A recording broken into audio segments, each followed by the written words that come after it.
நாம் அன்றாடம் தொடங்கும் காரியங்களில் வெற்றியை விட 99% தோல்விகளே ஏற்படுகின்றன. இத்தகைய மனநிலையில் நாம் மிகவும் மனம் துவண்டு போகிறோம். வாழ்க்கை மீது ஒரு பிடிப்பு இல்லாமல் போய்விடுகிறது. நாம் வாழும் வாழ்க்கைக்கு நமக்கு சலிப்பை ஏற்படுத்தாமல் இருக்க வேண்டுமென்றால் நாம் என்ன செய்ய வேண்டும்? துறவி ஒருவர் ஒரு பெரிய மரநிலையில் அமர்ந்து தியானம் செய்து கொண்டிருந்தார். அவர் தியானத்தின் போது வெயில் அவரை தாக்காதவாறு அந்த மரமானது குடை போன்று தன்னுடைய கிளைகளை பரப்பி அவரை காத்து வந்தது.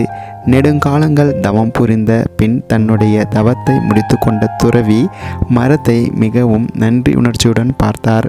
உன்னுடைய இந்த ஆர்ப்பாட்டம் இல்லாத அமைதியான நிழலும்தான் என்னுடைய தவத்தை சிறப்பாக முடிப்பதற்கு ஒரு காரணம் என்று மரத்திற்கு நன்றி கூறினார். அவ்வாறு நன்றி கூறிவிட்டு, உனக்கு ஏதாவது வேண்டுமானால் கேள், நான் தருகிறேன் என்றார். அதற்கு அந்த மரமோ, நான் நிறைய பூக்களை பூக்கின்றேன், ஆனால் அவை அனைத்தும் காயாக மாறுவது இல்லை. அப்படி காயாக மாறினாலும் அவை யாரும் கனியாக மாறுவதில்லை. இது எனக்கு மிகவும் மனக்குறையாக உள்ளது. எனவே உங்களுடைய தவ வலிமையால் என்னுடைய பூக்கள் அனைத்தையும் காய்களாக மாற்றிவிடும் வல்லமையை தாருங்கள் என்று கேட்டது. உடனே அந்த துறவி சிரித்து கொண்டே மரம் கேட்ட வரத்தை கொடுத்தார். மரத்தில் இருந்த பூக்கள் அனைத்தும் சில நாட்களில் பிஞ்சுகளாக மாற துவங்கின. அந்த வழி வருவோர் போவோரெல்லாம் பூத்து குலுங்கும் மரத்தை பார்த்து மிகவும் சந்தோஷப்பட்டனர். சிறிது காலத்தில் பிஞ்சுகள் எல்லாம் காய்களாக மாறத் தொடங்கின. மரம் மிகுந்த சந்தோஷத்தில் இருந்தது. ஆனால் அந்த மரத்தினுடைய சந்தோஷம் வெகு நாட்கள் நீடிக்கவில்லை. காய்கள் பெரியதாக அவற்றின் எடை கூடிக்கொண்டே இருந்தது. மரத்தால் அதனை காய்களின் எடையையும் தாங்கி பிடிக்க முடியவில்லை.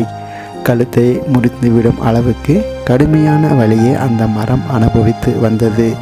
இத்தகைய வேளையில் ஒரு நாள் திடீரென மழையும் வந்தது. மழை பெய்தவுடன் மரத்தின் இலைகளில் தங்கியுள்ள நீர்த்துளிகளால் அதன் எடை இன்னும் அதிகமானது. தன்னுடைய கிளை முழுக்க காய்களையும் மழை துளிகளையும் சுமந்து கொண்டிருந்த மரம் அதிகப்படியான எடையை தாங்க முடியாததால் திக்கி திணறியது. அந்த நேரம் பார்த்து அந்த வழியாக வந்த துறவி மலைக்கு ஒதுங்குவதற்காக அந்த மரத்திற்கு அடியில் ஒதுங்கினார். மரத்தை பார்த்து, நன்றாக இருக்கிறாயா? இப்போது உனக்கு சந்தோஷம் தானே என்று கேட்டார். உடனே மரம், ஐயா, தெரியாமல் நான் உங்களிடம் வரத்தை கேட்டுவிட்டேன். இறைவன் படைப்பில் எது எப்படி படைக்கப்பட்டதோ அதை அப்படியே ஏற்றுக்கொள்வதே புத்திசாலித்தனம் என்பதை நான் புரிந்து கொண்டேன். என்னிடம் பூத்த அத்தனை பூக்களும் காயாக மாறும்போது அதன் எடையை தாங்கும் சக்தி எனக்கு இல்லை. எனவே இறைவனின் படைப்பில் இயல்பு எதுவோ அதனையே நான் ஏற்றுக்கொள்கிறேன். அதுவே எனக்கு மிக்க மகிழ்ச்சி. எனவே தயவு செய்து என்னை பழைய மாதிரி மாற்றிவிடுங்கள் என்று கூறியது. மரத்தின் மனமாற்றத்தை அறிந்த துறவி அதனை மீண்டும் பழைய நிலைக்கு மாற்றினார். இந்த மரத்தை போல் நாம் தினமும் நம்முடைய வாழ்க்கையில் தொடங்கும் ஒவ்வொரு செயலையும் வெற்றிகரமாக முடிக்க வேண்டும் என்ற எண்ணத்தில் தான் தொடங்குகிறோம். அது சூழலால் சில நேரம் வெற்றி அடைந்தும் சில நேரம் வெற்றி அடையாமலும் முடிந்துவிடுகிறது.